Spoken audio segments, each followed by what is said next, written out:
Assalamualaikum warahmatullahi wabarakatuh. Perkenalkan, nama Zikra dari Rahmatillah dengan NIM 23411076. Di sini Zikra akan membuat video untuk memenuhi tugas mata kuliah komputer yang berjudul Penyesuaian Diri dan Kepedulian Diri dalam Lingkungan dan Negara. Konsep dasar, seorang individu perlu menyesuaikan dirinya di lingkungan tempat dirinya berada. Karena pada dasarnya, saat berada di satu lingkungan sosial tertentu, individu harus mengikuti nilai dan norma yang berlaku. Sejauh mana seseorang individu dapat beradaptasi dan menyesuaikan dirinya dengan lingkungan bergantung pada dirinya sendiri. Yang pertama adalah penyesuaian diri. Konsep penyesuaian diri. Penyesuaian atau adaptasi merupakan kemampuan untuk mempertahankan eksistensi dan dapat memuaskan tuntunan sosial. Dapat diartikan sebagai pemenuhan standar atau prinsip. Yang kedua adalah proses penyesuaian diri. Penyesuaian diri merupakan proses ketika individu menyeimbangkan antara diri dengan lingkungan. Yang ketiga adalah karakteristik penyesuaian diri. Pada beberapa aspek, penyesuaian diri bisa saja gagal. Faktor yang mendukung kegagalan diri dalam menyesuaikan diri dapat datang dari diri sendiri maupun lingkungan. B. Penyesuaian diri secara positif. Mereka yang tergolong mampu melakukan penyesuaian diri secara positif ditandai dengan hal-hal berikut ini. Pertama, tidak menunjukkan ketegangan emosional. Yang kedua, tidak menunjukkan terjadinya mekanisme psikologis. Ketiga, tidak menunjukkan rasa frustasi. 4.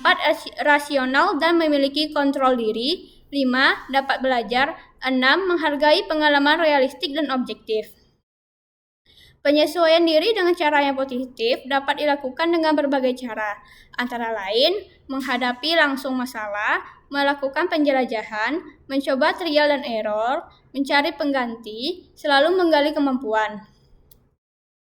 Ada beberapa faktor yang mempengaruhi konsep diri. Yang pertama adalah kondisi fisik. Yang kedua adalah kematangan emosional dan intelektual. Yang ketiga, aspek psikologis. Yang keempat, kondisi lingkungan sekitar dan kultur atau budaya juga mempengaruhi bagaimana seorang individu menyesuaikan dirinya. Sebagai individu, sudah sepatutnya menyesuaikan diri dengan lingkungan tempatnya berada. Memahami faktor pengaruh dan mengatasinya dengan bijak merupakan langkah dewasa yang dapat dilakukan oleh individu untuk mencapai keharmonisan. Yang ketiga, manajemen konflik sebagai penyesuaian diri. Konflik diri merupakan kondisi di mana terjadi ketidakcocokan nilai atau tujuan yang menyangkut individu ataupun kelompok. Ketidakcocokan ini kemudian mengakibatkan terhambatnya suatu proses pekerjaan dan menimbulkan efek mengganggu seperti emosi dan berkurangnya efektivitas dalam melakukan pekerjaan. Konflik dapat terjadi di dalam diri individu sendiri maupun dalam kelompok masyarakat kecil maupun luas.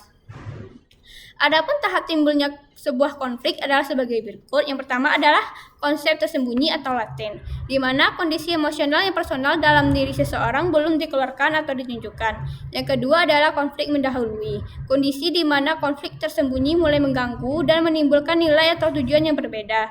Yang ketiga, konflik yang dapat diamati. Konflik sudah terjadi, individu ataupun kelompok mulai mencari jalan keluar untuk meredakan atau menyelesaikan konflik dengan mempertahankan nilai. Manajemen konflik. Manajemen konflik merupakan aksi dan reaksi dari seorang individu atau kelompok terhadap suatu konflik yang sedang dihadapinya. Dalam pelaksanaannya, manajemen konflik berfokus pada komunikasi yang menuntun pada penyelesaian atau solusi yang efektif. Tujuan dari manajemen konflik adalah menafsirkan dan menyelesaikan suatu konflik dengan komunikasi, berdiskusi, atau bermusyawarah untuk menemukan solusi efektif sehingga terciptanya suatu ketenangan, keharmonisan, dan keselarasan.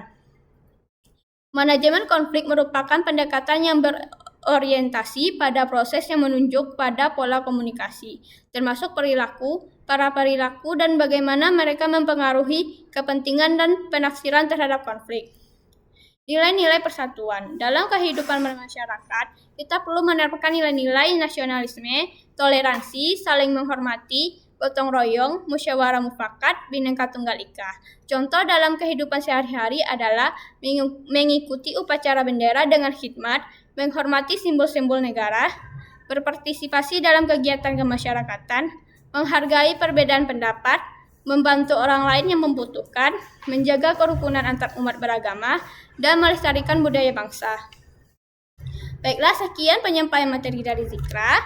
Assalamualaikum warahmatullahi wabarakatuh.